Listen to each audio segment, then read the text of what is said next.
Hi students, നമ്മൾ second year economics macro economics അതിൻ്റെ second chapter national income accounting അതിലെ മറ്റൊരു പോർഷനിലേക്ക് കിടക്കുകയാണ്.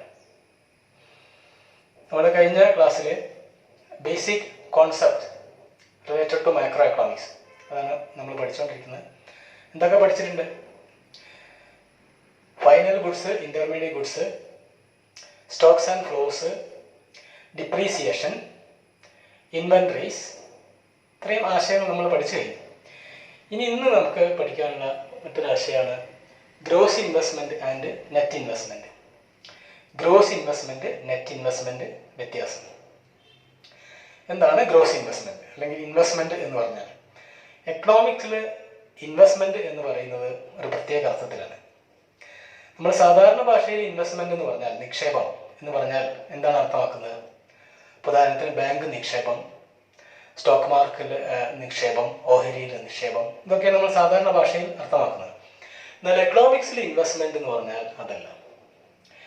എക്കണോമിക്സ് ഇൻവെസ്റ്റ്മെന്റ് എന്ന് പറഞ്ഞാൽ it is the gross addition to the capital.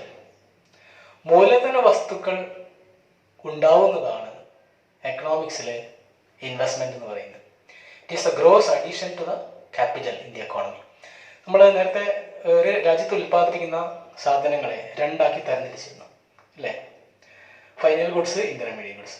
അതിൽ ഫൈനൽ ഗുഡ്സ് തന്നെ കൺസംഷൻ ഗുഡ്സ് ഉണ്ട്, ക്യാപിറ്റൽ ഗുഡ്സ് ഉണ്ട്. ഫൈനൽ ഗുഡ്സ് തന്നെ consumption goods, capital goods.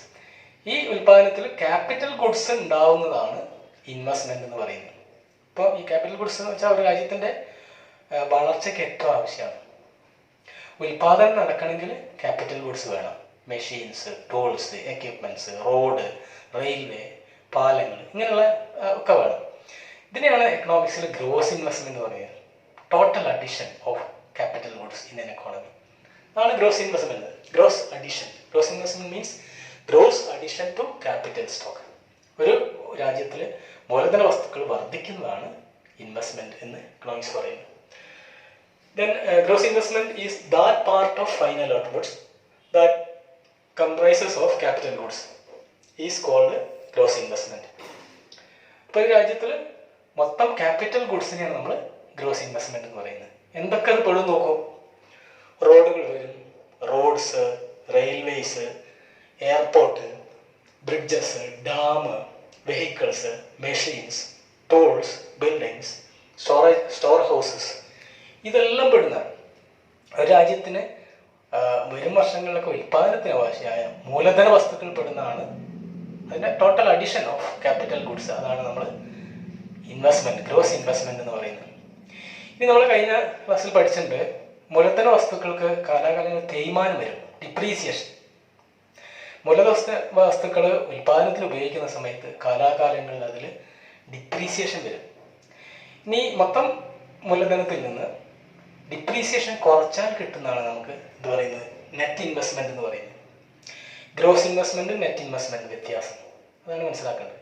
Gross ഇൻവെസ്റ്റ്മെന്റിൽ നിന്ന് ഡിപ്രീസിയേഷൻ, തേയ്മാനം കുറച്ചാൽ കിട്ടുന്നതിനെയാണ് നമ്മൾ നെറ്റ് ഇൻവെസ്റ്റ്മെന്റ് എന്ന് പറയുന്നത്. അപ്പം മൊത്തം നിക്ഷേപം, അറ്റ നിക്ഷേപം എന്നാണ് മലയാളത്തിൽ പറയുന്നത്. മൊത്തം നിക്ഷേപം, ഗ്രോസ് ഇൻവെസ്റ്റ്മെന്റ് മൊത്തം നിക്ഷേപം, നെറ്റ് ഇൻവെസ്റ്റ്മെന്റ് അറ്റ നിക്ഷേപം എന്നാണ് പറയുന്നത്. So net investment is gross investment minus depreciation. മൊത്തം നിക്ഷേപത്തിൽ നിന്ന് തേയ്മാനം കുറച്ചാൽ നമുക്ക് അറ്റ നിക്ഷേപം കിട്ടും. ഇതാണ് രണ്ട് ആശയങ്ങൾ, ഗ്രോസ് ഇൻവെസ്റ്റ്മെന്റും നെറ്റ് ഇൻവെസ്റ്റ്മെന്റും. ഈ ഇൻവെസ്റ്റ്മെന്റ് പ്രാധാന്യിച്ചാൽ ഫ്യൂച്ചറിൽ പ്രൊഡക്ഷൻ നടക്കണമെങ്കിൽ ഇൻവെസ്റ്റ്മെന്റ്, ക്യാപിറ്റൽ അഡീഷൻ അത്യാവശ്യമാണ്. ഇനി അടുത്തൊരു ആശയമാണ്, അനദർ കോൺസെപ്റ്റ് ആണ് നെറ്റ് ഇൻഡയറക്റ്റ് ടാക്സ് എന്ന് പറയുന്നത്. അറ്റ പരോക്ഷ നികുതി. നെറ്റ് ഇൻഡയറക്റ്റ് ടാക്സ്, അറ്റ പരോക്ഷ നികുതി. എന്താണ് പരോക്ഷ നികുതി പറഞ്ഞാൽ? Indirect tax, tax on goods and services. ഉൽപ്പന്നങ്ങൾ മേലൊക്കെയുള്ള നികുതി നമ്മൾ ഇൻഡയറക്റ്റ് ടാക്സ് എന്ന് പറയുന്നത്. ഇനി വ്യക്തികൾ നികുതി അടയ്ക്കുകയാണെങ്കിൽ personal income tax, direct tax ആണ്. വ്യക്തികൾ, ഇപ്പം ഞാനൊക്കെ വരുമാനത്തിന് നികുതി അടയ്ക്കുന്നുണ്ട്, അത് എന്താണ്? വ്യക്തിഗത വരുമാന നികുതി, പേഴ്സണൽ ഡയറക്റ്റ് ടാക്സ് ആണത്. ഇനി ഇൻഡയറക്റ്റ് ടാക്സ് എന്ന് പറയുന്നത് ടാക്സസ് ഓൺ ഗുഡ്സ്, സാധനങ്ങളിന്മേലുള്ള നികുതിയാണ്. ഇപ്പോൾ ഇൻഡയറക്റ്റ് ടാക്സ് നമ്മൾ GST ഒക്കെ indirect tax, goods and service tax ഇല്ലേ, GST, അതാണ് ഇപ്പം ഇൻഡയറക്റ്റ് ടാക്സ്. ഇനി നെറ്റ് ഇൻഡയറക്റ്റ് ടാക്സ് എന്ന് പറഞ്ഞാൽ എന്താണ്? ഒരു സാധനം മാർക്കറ്റിലെത്തുന്ന സമയത്ത് അതിൻ്റെ വിലയിൽ മാർക്കറ്റ് പ്രൈസ് എന്ന് പറയാം. ഒരു സാധനത്തിൻ്റെ വില നമ്മൾ മാർക്കറ്റ് പ്രൈസ് എന്ന് പറയും. MP, market price. ഒരു വസ്തു മാർക്കറ്റിലെത്തുമ്പോൾ അതിൻ്റെ വില മാർക്കറ്റ് പ്രൈസ്. അതിൽ ടാക്സ് ഉണ്ട് എന്നാണ്. ടാക്സ് ഉണ്ട്. ഒരു സാധനത്തിൻ്റെ മാർക്കറ്റ് വിലയിൽ, മാർക്കറ്റ് പ്രൈസിൽ ടാക്സ് ഉണ്ട്. അപ്പോൾ ടാക്സ് ചുമത്തുകയാണെങ്കിൽ ഒരു സാധനത്തിൻ്റെ വില കൂടും. ഇനി ചില സാധനങ്ങൾ ഒരു വസ്തുവിൻ്റെ വില കുറയ്ക്കുന്നുണ്ട്. എന്താണ് വില കുറയ്ക്കുന്നത്? സബ്സിഡി എന്ന് പറയും. ഏതെങ്കിലും സാധനങ്ങൾക്ക് ഗവൺമെൻറ് സബ്സിഡി കൊടുക്കുകയാണെങ്കിൽ അതിൻ്റെ വില കുറയും. അപ്പം എന്താണ് സബ്സിഡി? എന്താ subsidy? Subsidies are government assistance to firms. സംരംഭങ്ങൾക്ക് ഗവൺമെൻറ് നൽകുന്ന സഹായത്തിനാണ് സബ്സിഡി എന്ന് പറയുന്നത്. അപ്പോൾ ഗ്യാസിനൊക്കെ സബ്സിഡി കിട്ടുകയാണെങ്കിൽ ഗ്യാസ് സംരംഭങ്ങൾക്ക് അത് വില കുറച്ച് കൊടുക്കാൻ പറ്റും. അപ്പോൾ സബ്സിഡി കിട്ടിയാണെങ്കിൽ വില കുറയും. ടാക്സ്, ഇൻഡയറക്റ്റ് ടാക്സ് വില കൂട്ടുന്നതാണ്, മാർക്കറ്റ് പ്രൈസ് കൂട്ടുന്നതാണ് ഇൻഡയറക്റ്റ് ടാക്സ്. അതിന് വില കുറയ്ക്കുന്നതാണ് സബ്സിഡി. ഒരു സാധനത്തിൻ്റെ ഏതെങ്കിലും സാധനത്തിന് സബ്സിഡി ഉണ്ടെങ്കിൽ അതിന് വില കുറയും. അപ്പം ഇത് രണ്ടിൻ്റെ എഫക്റ്റ് എടുത്തുകൊണ്ടുള്ളതാണ് നെറ്റ് ഇൻഡയറക്റ്റ് ടാക്സ് എന്ന് പറയുന്നത്. അറ്റ പരോക്ഷ നികുതി, നെറ്റ് ഇൻഡയറക്റ്റ് ടാക്സ് എന്ന് പറഞ്ഞാൽ എന്താണ്? നെറ്റ് ഇൻഡയറക്റ്റ് ടാക്സ് NIT എന്നാണ് ഇതിന് ബ്രീഫായിട്ട് ബുക്കുകളിലൊക്കെ കൊടുക്കുക. എക്സാമിന് ചിലപ്പോൾ NIT എന്ന് വരാം. Net indirect tax. Net indirect tax is the difference between indirect tax and subsidies, or net indirect tax is equal to indirect tax minus subsidies. Indirect taxil നിന്നും subsidy കുറച്ചാൽ കിട്ടുന്നതാണ് നമ്മൾ നെറ്റ് ഇൻഡയറക്റ്റ് ടാക്സ് എന്ന് പറയുന്നത്. Indirect ടാക്സിൽ നിന്നും subsidy കുറച്ചാൽ, പരോക്ഷ നികുതിയിൽ നിന്നും സബ്സിഡി കുറച്ചാൽ കിട്ടുന്നതാണ് അറ്റ പരോക്ഷ നികുതി എന്നാണ് പറയുന്നത്. നെറ്റ് ഇൻഡയറക്റ്റ് ടാക്സ്, അറ്റ പരോക്ഷ നികുതി means indirect taxes minus subsidies. Next വേറൊരു ആശയമാണ് ട്രാൻസ്ഫർ പേയ്മെന്റ്സ്. മറ്റക്കൊടുതികൾ എന്നൊക്കെ പറയും. ട്രാൻസ്ഫർ പേയ്മെന്റ്സ്, സഹായങ്ങൾ. ട്രാൻസ്ഫർ പേയ്മെന്റ്സ് എക്കണോമിക്സ് ഉദ്ദേശിക്കുന്നത് unilateral payments without any reciprocity എന്നാണ്. Transfer payments means unilateral payments, ഒരു ഏകപക്ഷീയമായ പണമടവുകൾ, ഒരു സൈഡിലേക്ക് മാത്രമുള്ള പണമടവുകൾ, നേരെ തിരിച്ചൊന്നുമില്ല, ഒരു സൈഡിലേക്ക് മാത്രമുള്ള പണം കൊടുക്കലുകൾ. അതിനാണ് ട്രാൻസ്ഫർ പേയ്മെന്റ്സ് എന്ന് പറയുന്നത്. Transfer payment means unilateral payments. Unilateral എന്ന് വെച്ചാൽ ഒരു ഭാഗത്തേക്ക് മാത്രമാണ്.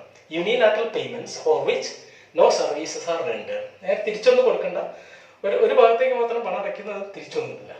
ഇപ്പോൾ അതായത് നമ്മൾ അതൊക്കെ സഹായിക്കുക, അതുപോലെ സ്കോളർഷിപ്പ് കൊടുക്കുക, ഇതൊക്കെ വൺ സൈഡ്, ഒരു സൈഡിലേക്ക് മാത്രമാണ്, നേരെ തിരിച്ചൊന്നും തരേണ്ട ആവശ്യമില്ല.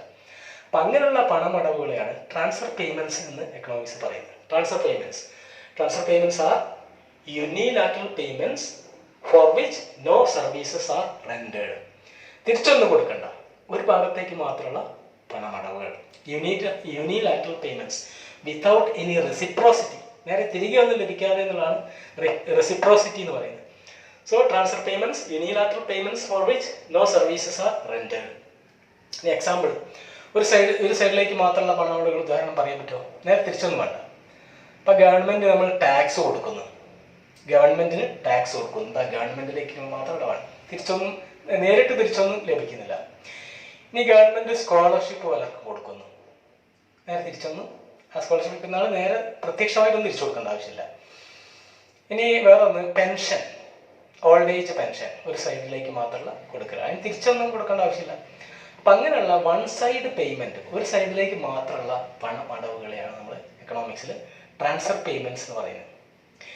ഇനി എന്തെങ്കിലും സർവീസ് ചെയ്തിട്ട് നമുക്ക് വരുമാനം കിട്ടുകയാണെങ്കിൽ അതിന് ഫാക്ടർ പേയ്മെന്റ് എന്നാ പറയാം. ഘടക വരുമാനം, ഉൽപാദന ഘടകങ്ങൾ സേവനം ചെയ്തിട്ട് വരുമാനം കിട്ടുക, സേവനം കൊടുക്കുന്നു വരുമാനം കിട്ടുന്നു, അതാണെങ്കിൽ ഫാക്ടർ പേയ്മെന്റ് എന്ന് പറയുന്നത്, ഘടക വരുമാനം. ഇത് ട്രാൻസ്ഫർ പേയ്മെന്റ് എന്ന് പറയുന്നത്. ട്രാൻസ്ഫർ പേയ്മെന്റ് എന്ന് പറഞ്ഞാൽ ഒരു ഭാഗത്തേക്ക് മാത്രമുള്ള, നേരെ തിരിച്ചൊന്നും ചെയ്യേണ്ട ആവശ്യമില്ല, വൺ സൈഡ് പേയ്മെന്റ് എന്നാണ്. Transfer payment means unilateral payments without any reciprocity. Unilateral payments, transfer payments are unilateral payments for which no services are rendered. Examples ഇവിടെ കാണിക്കുന്നുണ്ട്. ടാക്സസ് ഉണ്ട്, നികുതികൾ, ഒരു സൈഡിലേക്ക് വന്നുള്ള പേയ്മെന്റ് ആണ്. സബ്സിഡീസ്, സബ്സിഡിയും ഒരു സൈഡിലേക്ക്, ഇപ്പോൾ സംരംഭങ്ങൾ കിട്ടുന്ന സഹായമാണ് സബ്സിഡി ഒരു സൈഡിലേക്ക് മാത്രമാണ്. Scholarship, then old age pensions, unemployment allowance, donations, സഹായം നൽകുക, അതുപോലെ തന്നെ സംഭാവന നൽകുക. വൺ സൈഡ് പേയ്മെൻ്റ് ആണ്. ഇങ്ങനെയുള്ള വൺ സൈഡ് പേയ്മെൻറ്റ്സ് ആണ് നമ്മൾ ട്രാൻസ്ഫർ പേയ്മെൻറ്റ്സ് എന്ന് പറയുന്നത്. ഇനി വേറൊന്ന്, ഈ ട്രാൻസ്ഫർ പേയ്മെൻറ്റ്സിന് രണ്ടെണ്ണം ഉണ്ട്. ഒന്ന് കറൻറ്റ് ട്രാൻസ്ഫർ, വേറൊന്ന് ക്യാപിറ്റൽ ട്രാൻസ്ഫർ. എന്താ വ്യത്യാസം? Current transfer, capital transfer. വ്യത്യാസം എന്ന് പറഞ്ഞാൽ current transfer is four consumption. സഹായം കിട്ടുന്ന ആൾ കൺസംഷൻ ഉപയോഗിക്കുന്നതാണെങ്കിൽ അത് കറൻറ്റ് ട്രാൻസ്ഫർ എന്നാണ് പറയുന്നത്. Then transfer for capital formation, capital transfer for capital formation. ഇപ്പം സഹായം ലഭിക്കുന്ന ആളിൻ്റെ ഉൽപ്പാദന പ്രവർത്തനത്തിൽ ഉപയോഗിക്കുകയാണെങ്കിൽ അതിനെയാണ് ക്യാപിറ്റൽ ട്രാൻസ്ഫർ എന്ന് പറയുന്നത്. അങ്ങനെ രണ്ട് തരം ട്രാൻസ്ഫർ ഉണ്ട്. കറൻറ്റ് ട്രാൻസ്ഫർ പേയ്മെൻറ്റ് ഉണ്ട്, കറൻറ്റ് ട്രാൻസ്ഫർ, അതുപോലെ തന്നെ capital transfer. Current transfer payment and capital transfer. Then what is the difference? Current transfer payment for consumption and capital transfer for capital formation. So these are the things we studied.